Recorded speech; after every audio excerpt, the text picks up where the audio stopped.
What's up, everybody? Anthony Cosenza here with the Orange and Black Insider Bengals podcast, part of the Cincy Jungle podcast network. Hope you are all well.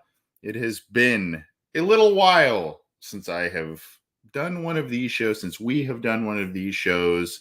A lot of reasons for that, but first and foremost, but before we get to all the Bengals news, before we get to the AFC North news, all of that, my apologies on the fact if you do like this episode, appreciate that.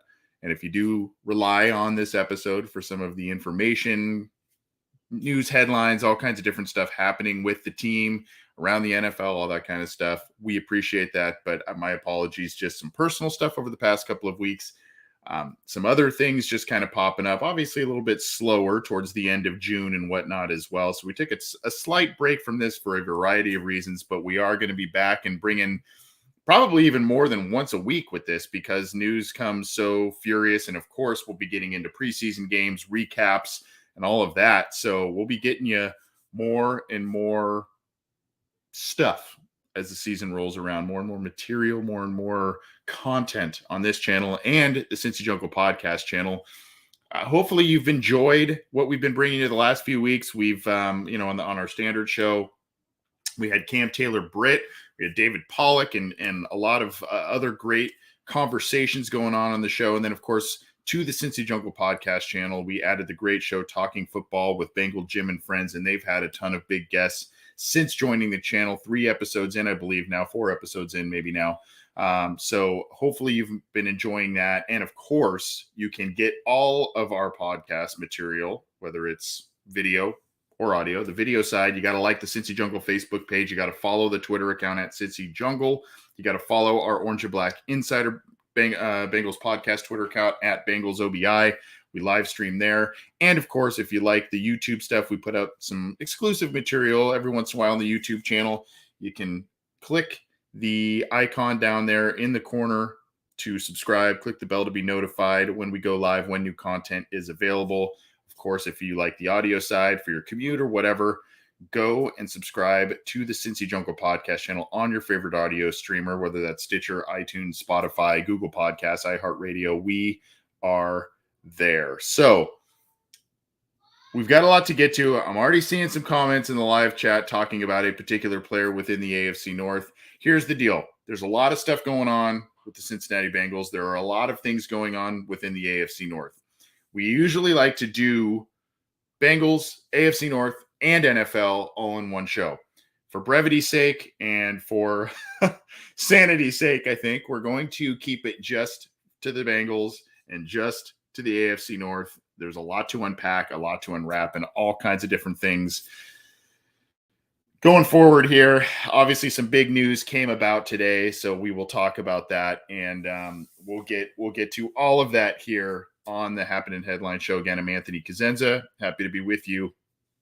Whether you're joining us live or after the fact, happy to be talking some football with you as training camps have opened all over the NFL.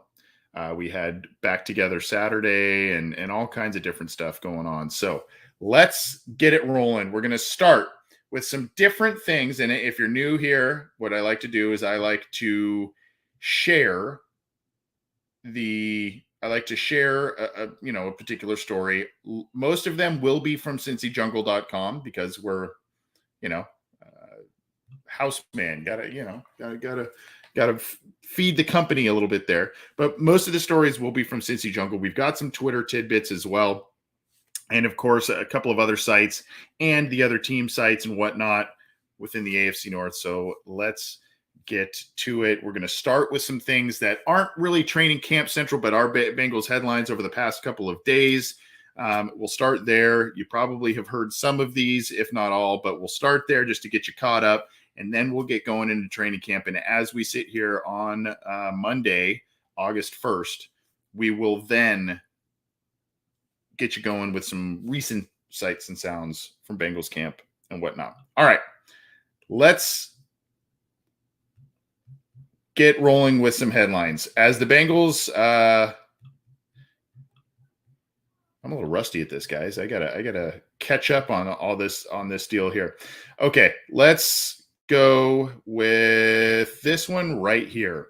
Even though he has not been playing as of yet, more on that in a minute, The Bengals, Lael Collins, new right tackle. He already has a big fan in Willie Anderson. Willie Anderson is a fan of the right tackle, and I will pin these stories. Gosh, it has been a while. I am rusty at this. I'm going to pin these stories in the live chats if you're joining us in the live Facebook stream or the YouTube channel. You'll get those links there. So this is via Jeff Hobson and on CincyJungle.com. Big Will, of course, the newest member of the Bengals' second class of the Ring of Honor, joining Isaac Curtis. Big Willie, who has worked with him during his NFL career, reiterating what he said about Lael Collins when the Bengals signed him back in March. He brings a toughness and a mentality that takes it to another level. And of course, there was, I think the reference there was Willie Anderson, I believe, had that coaching internship with the Dallas Cowboys a little while ago.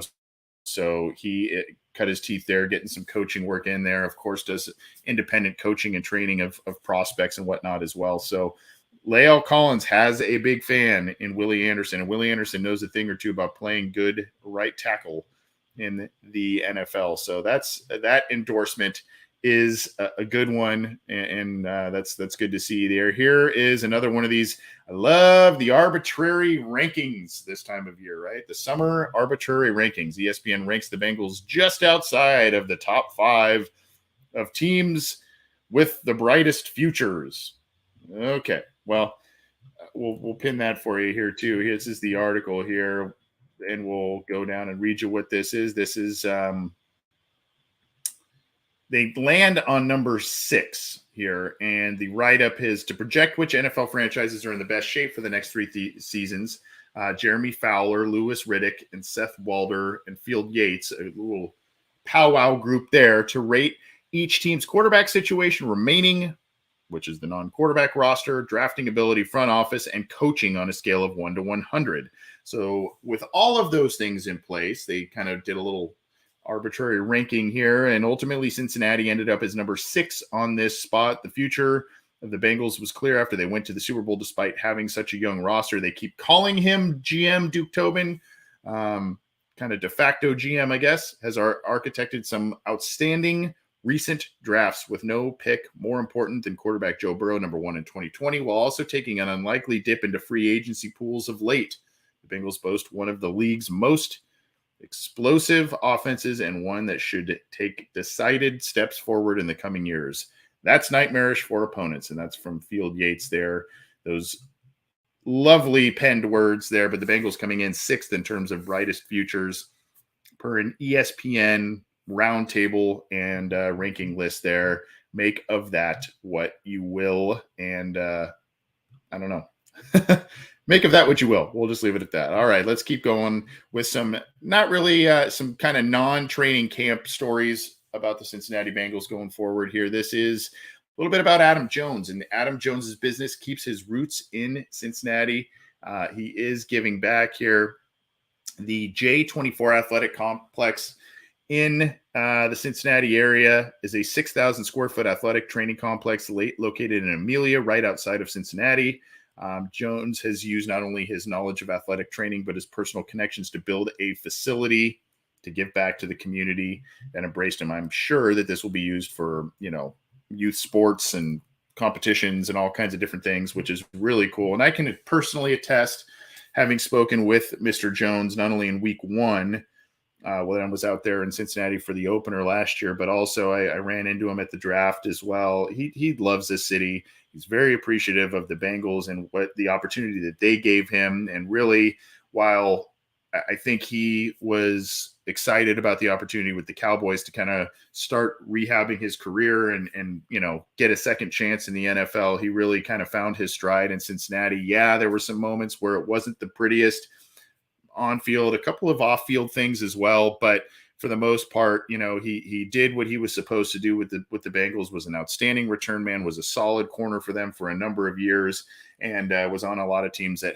were pretty successful. So Adam Jones now kind of staying in Cincinnati with his business venture, the J24 Athletic Complex, a big complex in Amelia, Ohio. So keep your eyes out for that. Pretty cool story there from Adam Jones, and that is relayed to us by Drew Garrison on CincyJungle.com. That should be pinned here in the live chat. All right.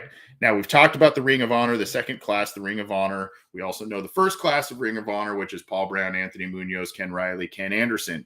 Now, we're getting some good news for the Kens because we have long on this show, on a number of different podcasts. I know our guy Bengal Jim has been a big force behind it. The Bengals themselves have been big forces behind it to get both of the Kens their deserved place in Canton in the Hall of Fame. Ken Anderson and Ken Riley have advanced as senior finalists for the 2023 Hall of Fame class. Now, we've kind of heard a little bit of a similar song and dance with this a little bit, but now that they have kind of widened this pool a little bit and allowed kind of more access for some of these players to to get into the Hall of Fame. Here are the finalists here: Ken Anderson, Maxie Bond, Randy Gradishar, Chuck Howley, Sissel Isbell, Joe Klecko, Bob Kuchenberg, Eddie Metter, Tommy Nobis, Ken Riley, Sterling Sharp, and Everson Walls. Obviously some names in there, especially as you look in kind of with a recency bias. You look at Joe Klecko, you look at Sterling Sharp, Everson Walls a little bit there. I mean, those are guys that, were very, very good football players in the NFL. But, Ken Anderson and Ken Riley have just seemingly been on that cusp of almost getting in, particularly Anderson, but both are so deserving, and we hope that this goes the way that we want. It has reduced the list of finalists to 12. So when you have two Bengals on there on a list of 12, that bodes well. I mean, obviously you would love both of them to get in there, but it bodes well for at least one to potentially have a shot to get in and be nominated.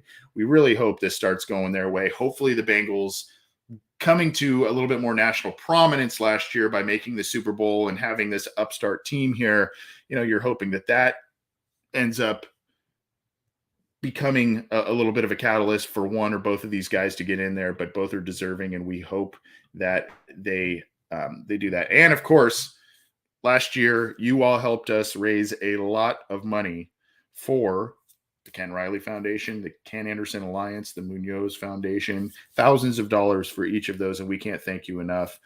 If you joined us this week on our Wednesday night show, you would have seen and heard an interview with former Bengal and current ESPN analyst David Pawlik. Well, David Pawlik is not going into the Ring of Honor, but we're doing kind of a similar charity fest thing.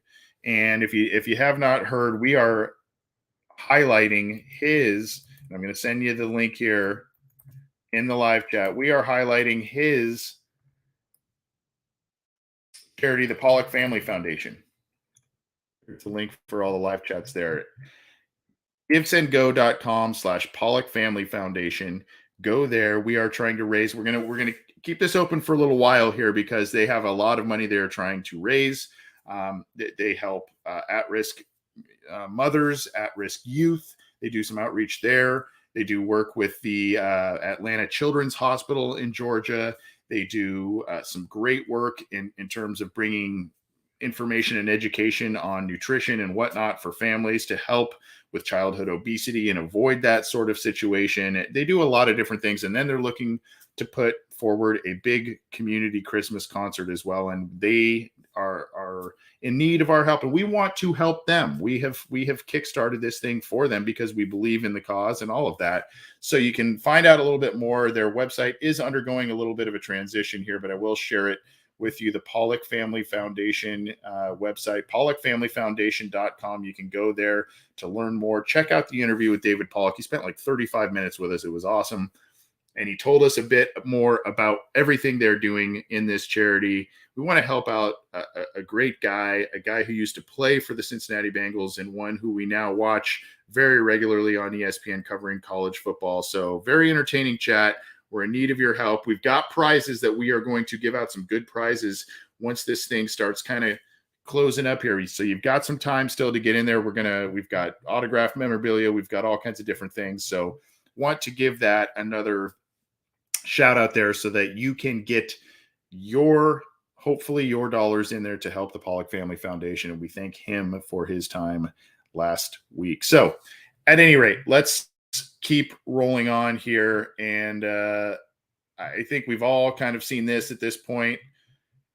The Bengals unveiled their white helmet, the white Bengal uniform, the white Bengal helmet.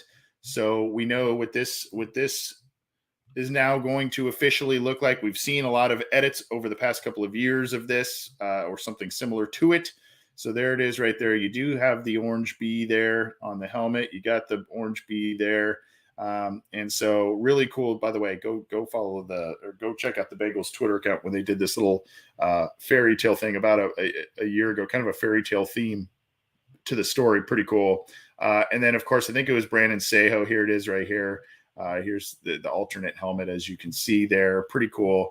And Brandon Sejo, I think, had a picture, I think it was him, at Back Together Saturday of the helmet on the sideline there. Pretty cool. So you can get a close-up shot of that too. But they have announced that, in case you've been living under a rock, they have announced that the white Bengal uniform is intact. They've shown you pictures now of what that helmet and what that entire uniform is going to look like. And so that is where what the Bengals will be wearing when they wear that alternate uniform here. And we think we're going to start transitioning, ladies and gents, to the training camp news. So let's start going, and we'll start again kind of from the beginning and go forward. Here is one that we knew. Jesse Bates is officially absent from Bengals training camp. What we don't know, is he going to show up for preseason games? Is he going to show up for any preseason games? Is he going to show up for the regular season?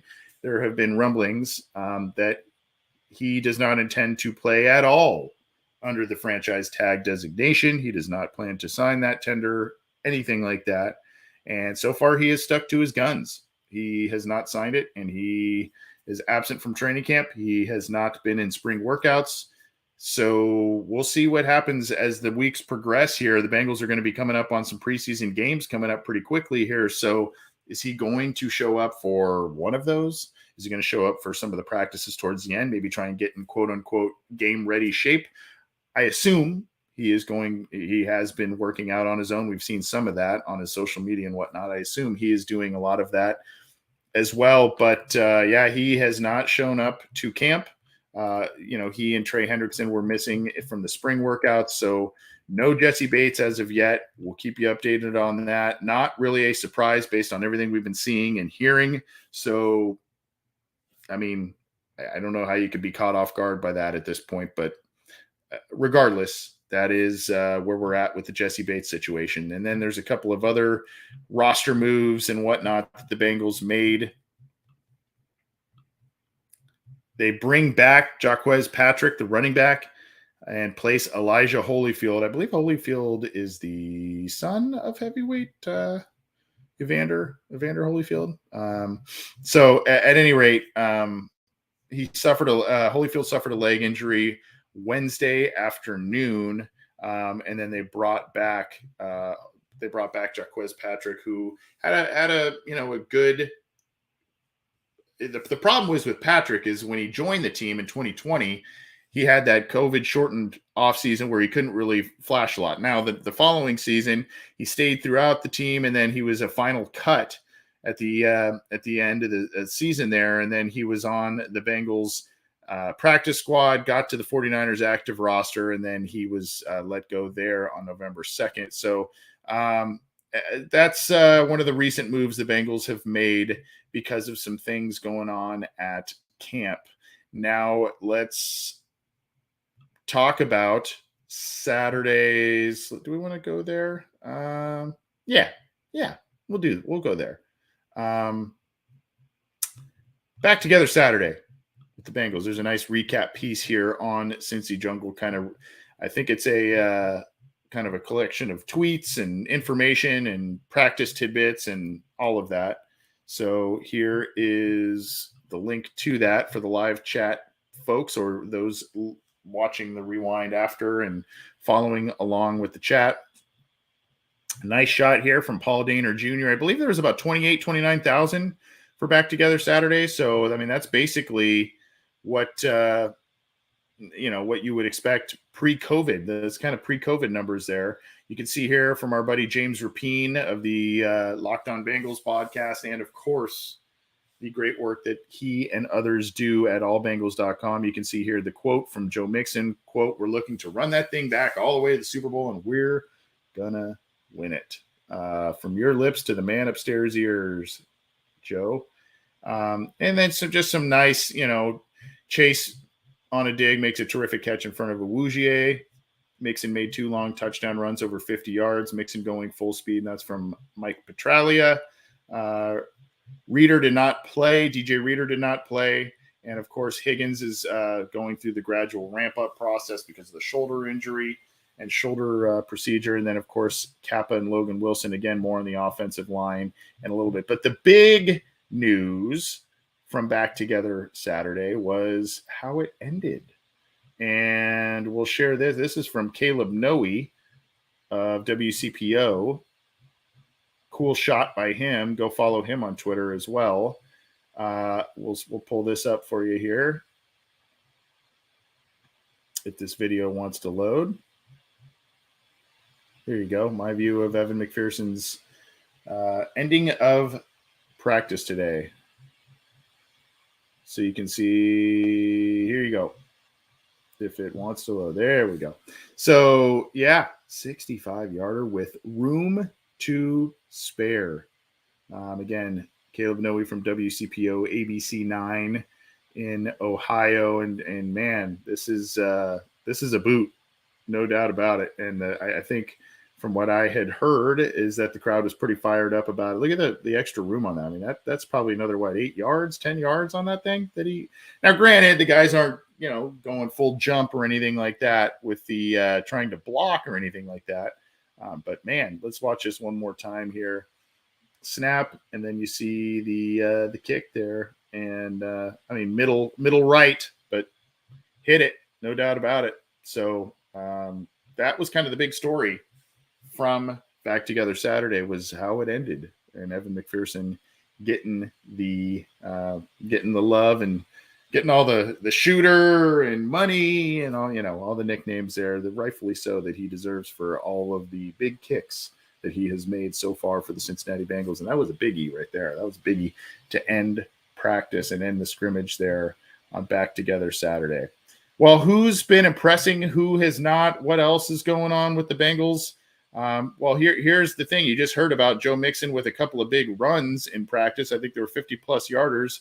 Mike Petraglia said here, Joe Mixon expects to run through, quote, gaping holes and, quote, crush his previous numbers coming off a career year last year where he was a Pro Bowl running back, but obviously did not participate because he was in the Super Bowl. Here is the link on cincyjungle.com. But Joe, and here's the deal. I mean, I feel like, everybody was saying, the big benefactor is going to be Joe Burrow and the wide receivers with the offensive line, rightfully so. That's who's going to benefit the most with the new offensive line additions. Joe Burrow won't get hit as much, won't get sacked as much, all that kind of stuff. As it turns out, and I was kind of saying this for a while, don't forget about 28. He's a guy that's going to benefit a lot from this transition up front here, and he definitely expects it here. He's talking, Jeremy Roush talks about gaping holes, what it's like to be running behind the Bengals' new offensive line. And that is without, folks, 2 of their new additions really practicing. So that's he's expecting, and that is from Jeremy Roush, by the way. He's expecting some big news here. And I think this is from our good buddy Daddy-O McDuke from D&H Sports relaying the information here, though. But good stuff. That's going to be a key, and offensive balance. I know that, Joe Burrow, Jamar Chase, T. Higgins, et cetera, you're going to pass the ball a lot, but having that balance, they had a semblance of balance last year, even though the offensive line wouldn't really give them the ability to be super consistent on either facet. But hopefully that changes here, and that balance with both of them is going to, that's going to continue to have this team chase a championship. One of the other guys who is looking pretty good in camp is a new addition, and one that, some people have been talking about. Some people have let him fly under the radar, and that is Hayden Hurst, another right up here at Cincy Jungle from Daddy-O. Hayden Hurst is showing some work, and this is a 1-year deal. The Bengals let CJ Uzomah walk. This was the replacement, and this is a guy they feel is going to bring a lot to the offense here, and he is playing pretty well in the early parts of camp. And you can see here from Albert Breer relaying this 5 from Bengals. The first tidbit: Hayden Hurst looks like he'll bring the offense an element it hasn't had with his athleticism, route running. Good matchup guy to have alongside the wide receivers. And this couldn't come at a more appropriate time, the Hurst talk-up thing, because there are some quotes that were a little surprising from CJ Uzomah a little bit, I guess, this week, or that surfaced this week, talking about how the Bengals will or won't be able to afford all of the stars that they have there. I don't know if he feels slighted that he was not offered the contract that he was offered by the Jets. I don't know. Regardless, the Bengals have Hurst now on a pretty team-friendly deal, a 1-year deal. This, he plays well, he stays healthy. This could parlay into something where he becomes a long-term Bengal here, but a guy that they feel, and I think he feels too, that this is, I think we've relayed different things here, that he feels this is the best situation he's really been in terms of him reaching his potential and being the statistical reaching the statistical output that I think he has expected of himself, being a guy on the Ravens, and they always use a ton of tight ends, and, sometimes don't always stretch the field a ton. And then of course going to the Falcons, and they were kind of a mess last year. They still kind of continue to be a little bit of a mess, but regardless, some good news and good headlines coming out of camp with Hayden Hurst. Good to hear that. And that sounds like he's going to be a guy that they will rely on in the offense. Obviously going to be probably, 4th option or so in the passing attack, but a guy regardless that'll contribute. Now, again, new additions, La'el Collins and Alex-Cappa have not really been out there to as training camp opens. They were a little bit, La'el was a little bit of a surprise going on the non-football injury list. Kappa had that core issue. So they do have a little bit of an update. And this is on Bengals Wire, our buddy Chris Rolling over there, who does great work providing an update on August 1st. You see here, it doesn't sound like the Cincinnati Bengals offense will have to wait long on 2 of its new starters to get back in the fold at training camp. La'el Collins is considered, quote, day-to-day, according to Marissa Contepelli, who works at Bengals.com and a number of different spots. And then Kappa is going to slowly get worked in over the next few days as padded practice starts. In addition to that, I think it was Mike Garafolo who said, if push came to shove, this was a regular season game, an important regular season game, it would seem that these 2 guys would be, suiting up and playing and doing all of that. This is, again, playing into the Bengals approach that they really adopted heavily last year, which is, we're gonna play it real safe, especially, as it goes with soft tissue stuff and stuff that could linger, a core issue, depending on what it is. You think it feels okay. A couple of weeks later, you work it out, or you do something, or you trunk twist or whatever. And all of a sudden, you've got that issue popping back up again, kind of like a hamstring type of thing. It's not, the alarm bells aren't ringing. It sounds like these guys are going to be easing back into things, and it sounds like nothing's very serious, but the Bengals are being very precautionary, and they understand how important these 2 guys are and will be this year. So they're not rushing it. They're not pressing it. They're letting them take their time to get back and do their thing. So that is what's going on with the Bengals offensive linemen there. And of course, one of the other big headlines that surprised us all last week was Joe Burrow having an appendectomy. Holy moly, this came out of nowhere. And man, can't we just have a regular start to a season in the Joe Burrow era? Whether it's COVID, shutting everything down, whether it's him coming back from the knee injury, or now the appendectomy. Guy has been through a lot in his first 3 NFL training camps. That is an understatement. But he had the appendectomy, and it supposedly went well. We don't have a disclosed period of time as to when he is going to be back. However, on Monday, in case you didn't see, there was a sighting. There was a Joe Burrow sighting at practice. This is from Dan Horde, voice of the Bengals and voice of the Bearcats. We will put this up here. The band is back together, and this will load up here. There's Higgins, there's Boyd, there's Chase, and there's Burrow riding around on the cart.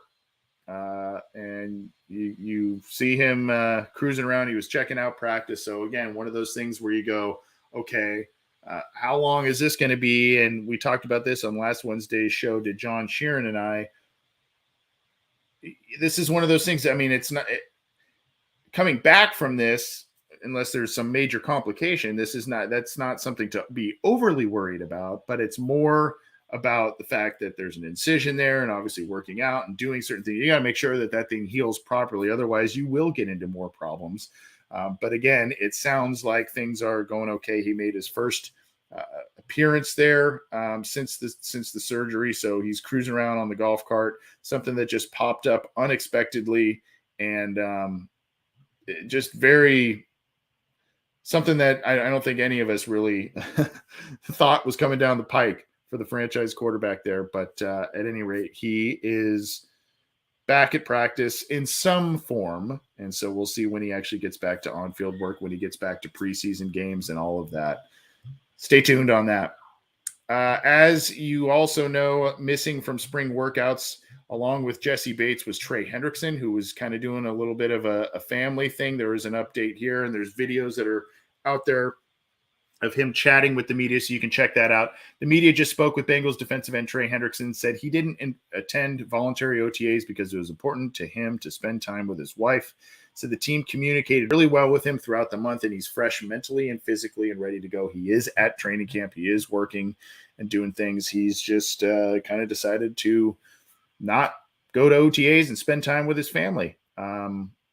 I mean, technically you see that word voluntary, but we all know what voluntary means in the eyes of fans and, the peanut gallery and sometimes teams as well.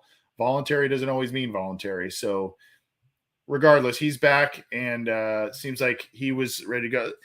You have to also remember, even though he's healthy at the end of the year, that dude was taking a ton of snaps because of attrition on the defensive line and all kinds of different things. He was gassed by the end of the year. And then, of course, not only that, the Bengals, played 4 postseason games. So 4 additional games, 1 more additional game in the regular season. So, I mean, that's a lot. And so not that everybody was afforded the same luxury that Trey Hendrickson was in terms of being able to skip or decided to skip OTAs.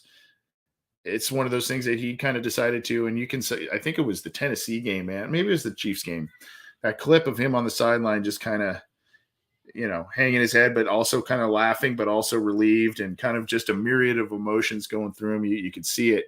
And I just think he was kind of gassed a little bit mentally and physically. And so now he took that time to unplug, go hang out with his family. And now he's back at Bengals training camp doing his thing. And that's where it is. And he's back. So can't really complain too much that he's back now at training camp.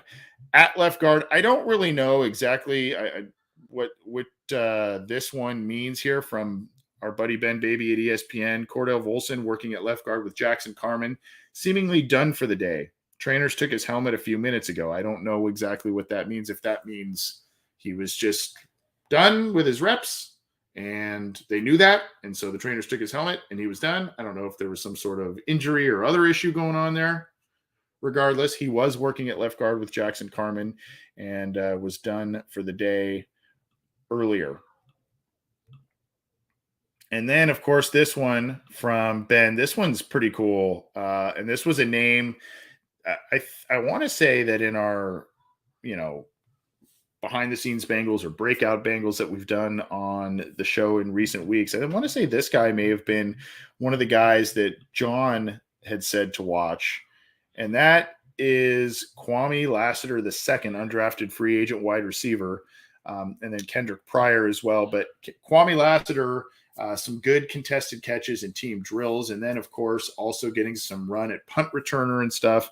So you had some interesting quotes at the luncheon from Darren Simmons talking about how, guys like Puka Williams, Kwame Lassiter, et cetera, they're going to need to play special teams. Otherwise it ain't going to work. So this is good news for Lassiter, making some good contested catches per Ben Baby of ESPN. And of course, doing some things a couple days earlier on punt returns as well. So a name to watch in camp for sure is Kwame Lassiter. And again, there always seems to be one of those guys or a couple every year in training camp where they're a little bit of a surprise, or you think you've got guys that are locked in on the roster and these guys make a run of it. And it always seems to be that wide receiver group with the Bengals, sometimes the running backs and others, but man, it just seems to be that group that has a lot of competition, Okay. I'm reluctant to do so, but we're going to transition. We're going to transition to the AFC North, and I am going to get this one out of the way here. This is the one. We'll start with the Cleveland Browns, and then we'll go through the rest of the division, and then we will close up shop here. And oh boy, this is one that has not sat well with a lot of folks for a variety of reasons. I'm not going to get into what he didn't do, any of that kind of thing. But if you look at what he was alleged to do, this seems to be on the lightest side of punishment that I think a lot of us were looking at. I think a lot of us were looking at 8 games, 10 games, maybe even a full season, that sort of thing. He was handed a 6-game suspension, was Deshaun Watson of the Cleveland Browns. So what does that mean? Well, there's a couple of different things. The precedents in this deal are all over the place. You can look back at Ben Roethlisberger and some of his situations. I think I'd have to go back and look. I want to say he was 4 or 6 games. I mean, there's others with Josh Gordon and, drug issues that have spanned a long, suspended sentence, all kinds of different things. And, there's, Ray Rice stuff there. It's all over the map with a lot of this stuff. And, unfortunately, it's hard for the league to really, I guess, have a true set of rules, so to speak, in terms of suspensions and whatnot. Now, there's appeal processes and things of that nature that could come about. We'll see exactly what gets pursued on that front. But he is handed a 6-game suspension as Deshaun Watson of the Cleveland Browns. I think we all thought that would have been the minimum based on everything we have seen, read, heard about this entire situation. But I wanted to bring this for context just to show, in case folks they don't really have this information in front of them. This is the Browns' schedule in 22. So when you look at the first 6 games, there is 1 divisional game in those first 6, and that is a home game against the Steelers. They start off going to Carolina, likely playing Baker Mayfield in week 1. Then they host the Jets week 2. They host the Steelers week 3. They go to Atlanta in week 4. Tough game, but they host the Chargers week 5, and then you've got the Patriots coming to town week 6. So he ostensibly is back for the Ravens the following week in week 7 and the Bengals in week 8. And then they have a bye week on week 9. So there is 1 divisional game that Deshaun Watson will miss. It is against the Steelers. And you can spin that any way you want. The Steelers got a break there potentially, as the Steelers seemingly always do from the NFL. And of course, the Browns kind of dodged a little bit of a bullet there with the fact that there's 1 divisional game being missed in this series here. So, I mean, 2 NFC games, 1 divisional game. That's how this is shaking up in terms of where Watson will or won't play to begin the year. You also, Mark Fry here with the nice comment. Thank you, Mark. Watson's going to have more rust than the Titanic. You do have to take into account that he did not play last year. So that may also be playing into the decision of 6 games as well. Now, when we had Jeff Lloyd of the Locked On Browns podcast to help us preview the Cleveland Browns, he kind of predicted the 6 to 8 game range for Deshaun Watson. And, that was kind of on the lower side of the suspension period that we thought was going to happen or could happen for him. So we'll see if this gets appealed. We'll see exactly what happens with all of it. But no doubt that is some big news across the NFL, maybe a little bit of unexpected news across the NFL in some degrees. So that is what's going on. That is the latest in what is seemingly a resolution for the Deshaun Watson saga going forward. And there is a statement out there. You can read that from the Browns ownership.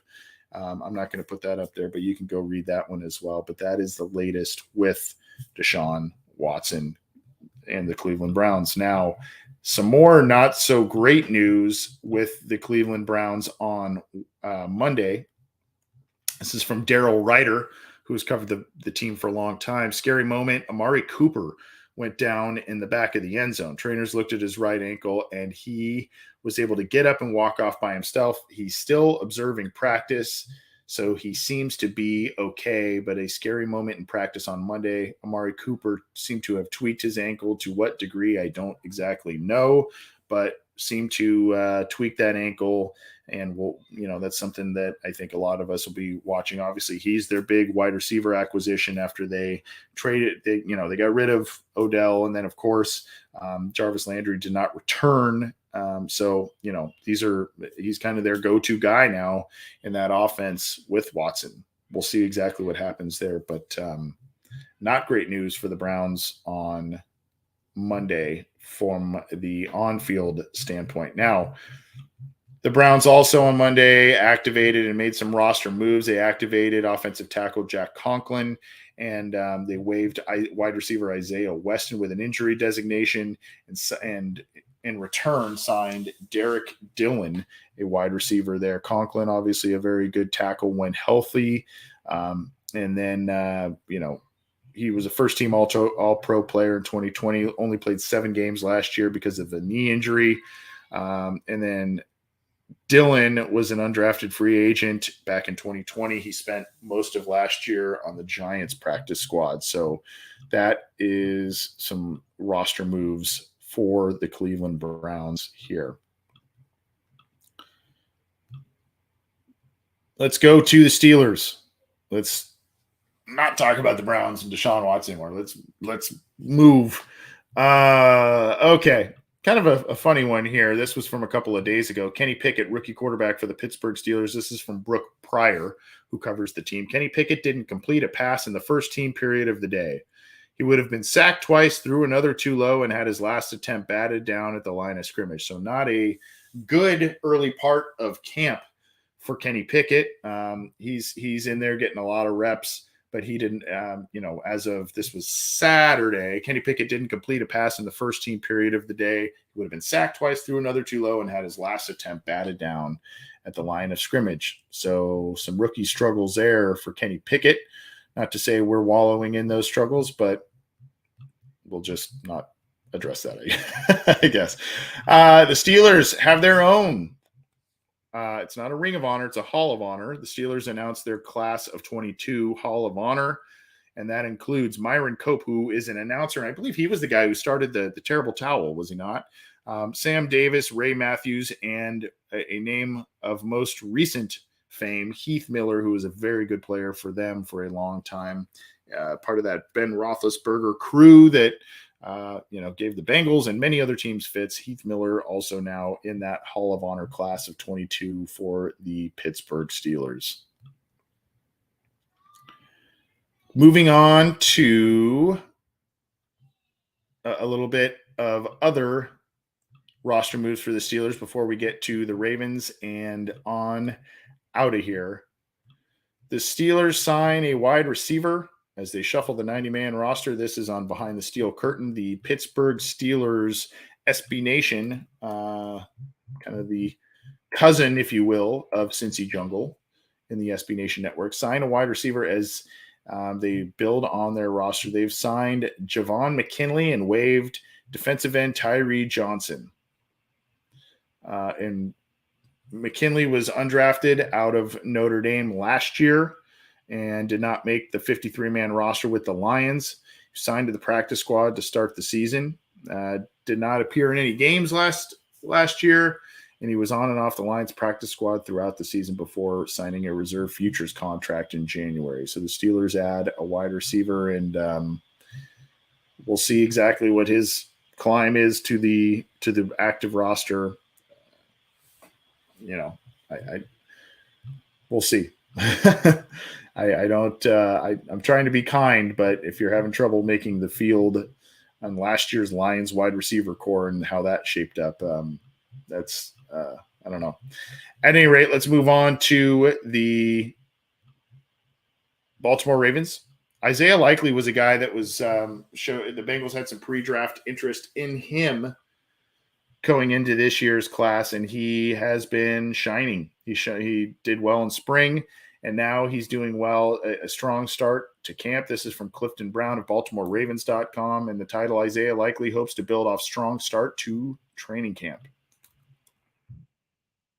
That is pinned in there for you. And then kind of a cool quote here from Likely. Quote, "You see fans not only knowing your name, not only knowing your number, but really knowing a lot of stuff about you. A humbling moment. He generated early excitement in camp by making plays on a consistent basis early in training camp, showing the potential to be another weapon for Lamar Jackson." And, of course, they have stacked the tight end group in Baltimore here, kind of going back a couple of years, taking the time machine back to a couple of years when Lamar Jackson was very effective using kind of the short intermediate areas of the passing attack and having those mismatches with tight ends. That's what they're trying to recreate this year. And of course, being healthier at the running back position, that's going to help them as well. All right. A guy the Bengals had interest in free agency, I believe it was last year, Derek Wolfe. He has, and of course, a guy just in general that a lot of local people know about and like. He announces his retirement from the NFL. This is after 10 years. He has a Super Bowl ring, and he's a former Baltimore Raven there, but he was a second-round pick by the Broncos out of the University of Cincinnati and spent 8 years with the Broncos. And then he signed with the Ravens during the 2020 offseason, and then I think the Bengals came calling, if I remember, last season, and he kind of opted not to sign there or vice versa, and so he never made it to the Bengals, but he is now retiring after 10 years in the NFL, is Derek Wolfe. And then, of course, speaking of the health of running backs with the Baltimore Ravens, this was one that they were counting on big time last year, J.K. Dobbins. And go back, if you can, into our catalog and listen to the interview we had with Justin from Engraven Vids, talking about how Dobbins is a big key. He was going to be a big key last year, and I think they're still counting on him, even though he's still easing back from that knee injury. J.K. Dobbins showed up to practice with 30 minutes left in uniform. Looked like he was having a conversation with head coach John Harbaugh. Afterward, he went and spoke with GM Eric DeCosta before leaving the field. Looked like he was trying to get on the field. That is a lot earlier than a lot of people thought. If he is close to being ready, there was talk that is he going to be ready for the regular season? So if he is coming and trying to get onto the field here, that is a lot earlier than a lot of people have expected him to come back. And it's a testament to him. It's a testament to his trainers and whatnot that he is potentially that close to returning on the field. We're going to get out of here. Before I do, I just want to make one more reminder to go to givesendgo.com/Pawlik. Family Foundation. We had David Pawlik on the program this week, and we are kickstarting a major fundraising effort. We're going to give out prizes. We gave out prizes to winners last year. We've got all kinds of different stuff that we're going to be giving out, but we are relying on your donations. GiveSendGo.com/Pawlik Family Foundation. It'll be up for a little while here, and they are in need of some assistance from hopefully a lot of Bengals fans. If you're a Bengals fan, if you're a listener of this show and you donate even $1, think about we got thousands of subscribers, thousands of people that love the Cincy Jungle. They've given the thumbs up on the Cincy Jungle Facebook page, any of that stuff. If you do any of that and you got $1 that you can spare, give it to GiveSendGo.com/Pawlik Family Foundation. You can win some cool stuff, and you're helping out a cause that helps out children's hospitals. They help out at-risk mothers, at-risk youth, and of course, they promote health and wellness to families, helping to potentially avoid childhood obesity and things of that nature. So please think about giving. We appreciate that. We appreciate David's time coming on our show.